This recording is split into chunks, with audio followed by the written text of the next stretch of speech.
Фонды цэнтра пачалі фарміравацца ў 1987 годзе. Першыя набытыя работы належалі дырэкцыі мастацкіх выставак Міністэрства культуры. Далей калекцыя папаўнялася музеем сучаснага выяўленчага мастацтва. І толькі ў 2015 годзе распачаў працу сам Нацыянальны цэнтр сучасных мастацтваў, фонды якога налічваюць больш за 5000 работ.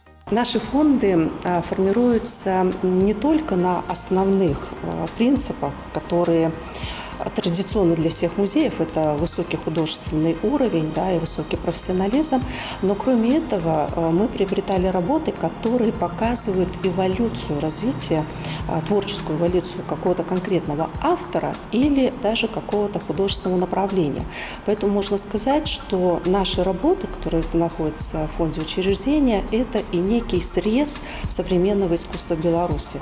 Выстава НССМ выбраная дэманструе толькі 1% усіх работ. Сярод іх першая графічная карціна фонда «Падарожжа ў Прыпяць. Экалагічныя этюды «Два хваля», створаная Пятом Драчовым, а таксама першы жывапісны твор цэнтра. Работы Вячеслава Захарынскага, Віктор Бутра, «Чалавек, мастак, лекар». Прадстаўлены на экспазіцыі карціны творцаў знакамітай віцебскай авангарднай школы, а таксама арт-аб'екты замежных майстроў. Прасякае выставу і тэматыка года беларускай жанчыны. Так гледачы маюць магчымасць пабачыць творы вядомых айчынных мастачак, у тым ліку карціны Зои Литвиновой «Протстояние».